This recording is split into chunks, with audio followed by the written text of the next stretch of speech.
নমস্কাৰ মই গুৱাহাটীৰ পৰা দেৱযানী ভূঞাই আপোনালোক সকলোকে আমুল আসাম পেজলৈ আকৌ এবাৰ স্বাগতম জনাইছোঁ। আজি শনিবাৰ আৰু আজি বতৰো ভাল, কিন্তু আজি মই এবিধ খুব ধুনীয়া দৈ দি বনোৱা এবিধ ৰেচিপি বনাম। এই ৰেচিপিবিধ নেপালী ৰেচিপি বুলি কোৱা হয়, নেপালী ব্যঞ্জন। ৰেচিপিটোৰ নাম হৈছে নেপালী চুকাউনি। চুকাউনি এইটো ৰাইতা বুলিও ক'ব পাৰি, আৰু মই আপোনালোকক দেখুৱাই যাম কি কি লাগে। আহক মই ৰেচিপিৰ মাজলৈ আহোঁ।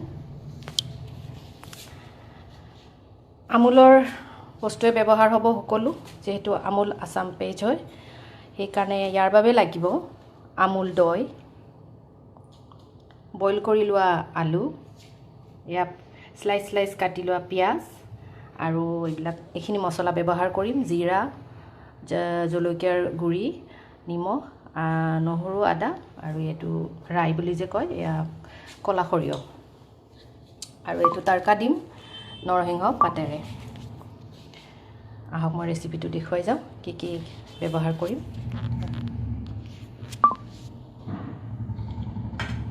প্ৰথমে দৈখিনি ভালকৈ ফেটি ল'ব।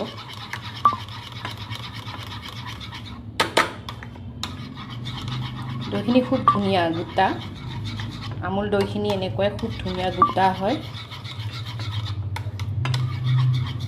এইটো অতিপাত টেঙাও নহয়, নৰ্মেল হয়। বহুত টেঙা দৈ বহুতে ভাল নাপায়। আৰু এই ৰেচিপিত এটা হিৰ' ইনগ্ৰিডিয়েণ্ট বুলি ক'ম মই, হিৰ' উপকৰণ, এইটো হৈছে এয়া তিলৰ গুড়ি। মই এনেই তিলৰ গুড়ি ব্যৱহাৰ হয়নে নহয় মই নাজানো, কিন্তু মই তিল ব্যৱহাৰ কৰিম বুলি ভাবিছোঁ, কাৰণ মই তিল খাই খুবেই ভাল পাওঁ। মই আজি তিল ব্যৱহাৰ কৰিম। আৰু নেপালী ব্যঞ্জনত বিশেষকৈ তিলৰ ব্যৱহাৰ বহুত হয়। এনেকৈ তিলকত চাটনি আছে, এনেকুৱা তিলৰ ব্যৱহাৰ হৈ থাকে। এতিয়া ৰেচিপিটো চাই থাকক। এইখিনি ভালকৈ ফেটি লোৱা হৈছে আমুল দৈ। এতিয়া ইয়াতে দিম বইল কৰি লোৱা আলু। এইটো এটা মিডিয়াম চাইজ আলু লৈছোঁ।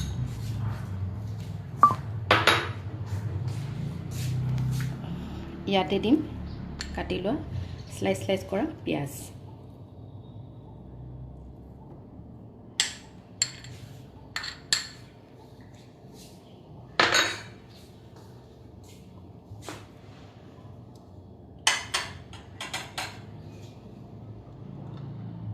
এতিয়া দিম সোৱাদ অনুসৰি নিমখ। নিমখ এইখিনি লাগিবই চাগে।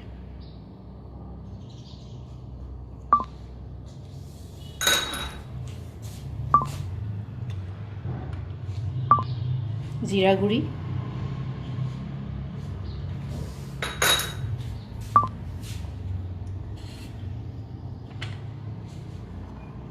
এয়া কুটা ধনিয়া পাত,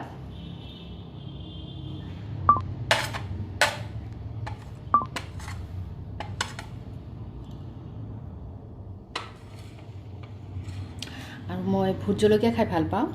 এয়া এবাৰ ভোট জলকীয়া দি খাই চাব। অলপ ভোট জলকীয়াও দিছোঁ,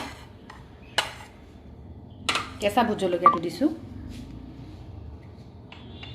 জ্বলা নহ'লে ভাল নালাগিব, জ্বলা দিছোঁ। এয়া কুটি লোৱা আদা, সামান্য আদা দিম। বাকী মছলাখিনি যোনটো আমি ফোৰণ দিম, এই ফোৰণত যাব, যিটো তৰকা বুলি কোৱা হয়, তৰকা লগাম, এই ফোৰণত যাব। আৰু এইটো তিলটো ব্যৱহাৰ কৰিম অলপ পিছতে। এতিয়া এইখিনি ধুনীয়াকৈ মিক্স কৰি ল'ম। বহুত ইজি হয়, একো কষ্ট নাই।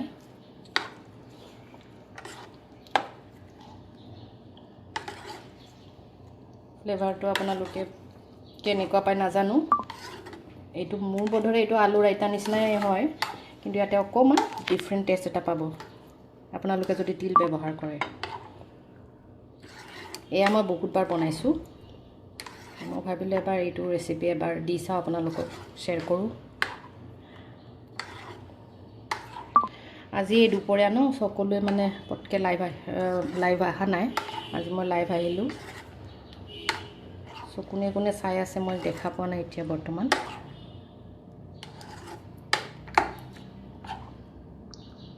এটো খুবেই টেষ্টি হয় আৰু হেলথিও হয় খুব টেষ্টি হয় গৰম ভাতৰ লগত খাবলৈ ভাল এনেকৈ ধুনীয়াকৈ মিক্স কৰি ল'ব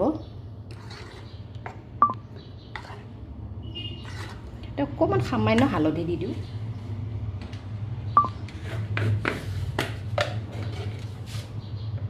সামান্য হালধি দিছোঁ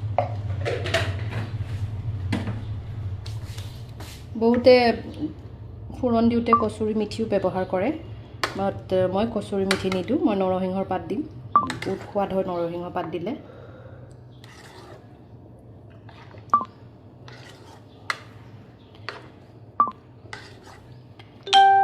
মিক্সিংটো ভালকৈ কৰিব লাগে তেতিয়া খুব ভাল হয় আৰু এইটো অলমোষ্ট হৈ গৈছে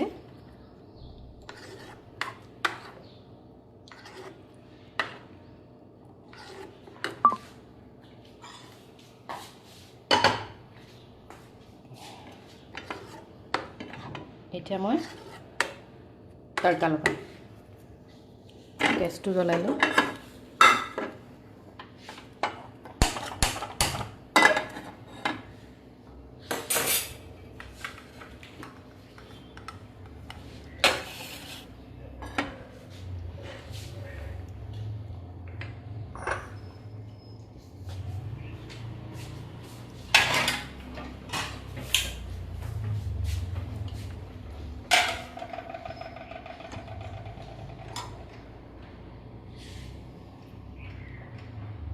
তেল দিম অলপ এক চামুচ ডাঙৰ এক চামুচ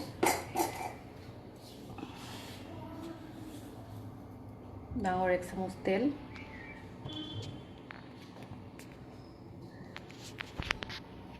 তেলখিনি গৰম হৈ যাব সোনকালে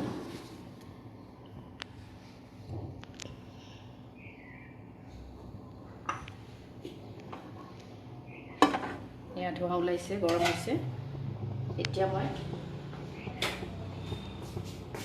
এয়া ক'লা সৰিয়হ এয়া দিছোঁ এইটো ফুটিব ন অকণমান ঢাকোন মাৰি দিওঁ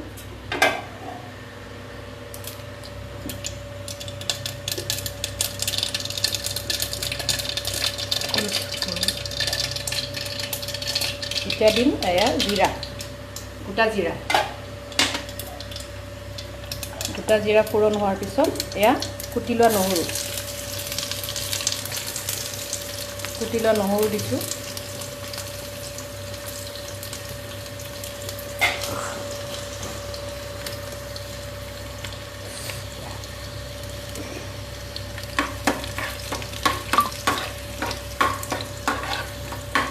কুটি লোৱা নহৰু জলকীয়াৰ গুড়ি অলপ বেছি দিয়া নাই যেহেতু ভোট জলকীয়া দিয়া বুলি কৈছোঁ যে জলকীয়াৰ গুড়ি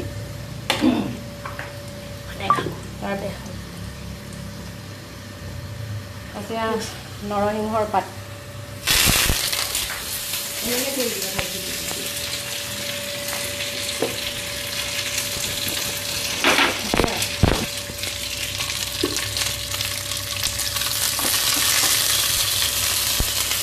এইখিনি দিছোঁ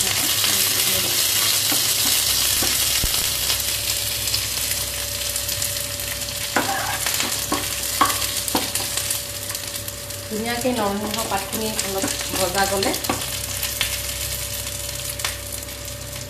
আপোনাৰ হৈ গ'ল এইখিনি এতিয়া মই ইয়াতে দিম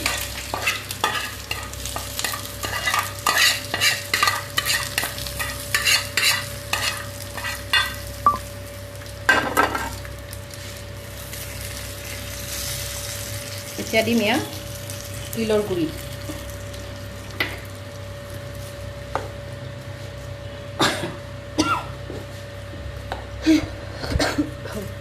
জলকীয়াটো ধৰিছে দেই অলপ জলকীয়াৰ গুড়িখিনি দিয়া গৈছে ধুনীয়াকৈ এনেকৈ মিলাই ল'ব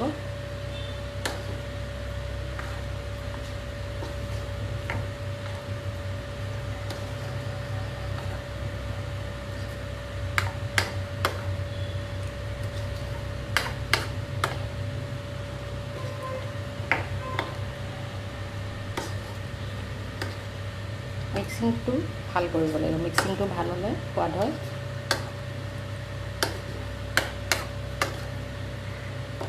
কেতিয়াবা এনেকৈও খাই ভাল লাগে, হয়নে?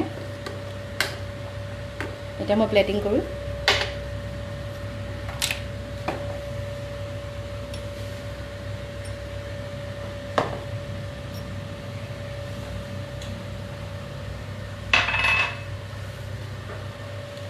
অকণমান ভাত লৈ লৈছোঁ ধুনীয়াকৈ।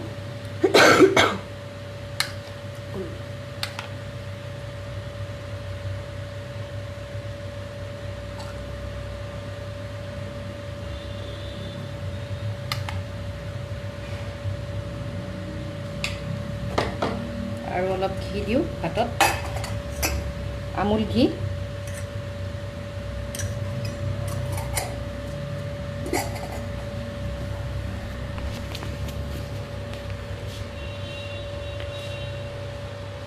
এয়া মোৰ নেপালী চুকনি হৈ গৈছে। এয়া প্লেটিং কৰিছোঁ।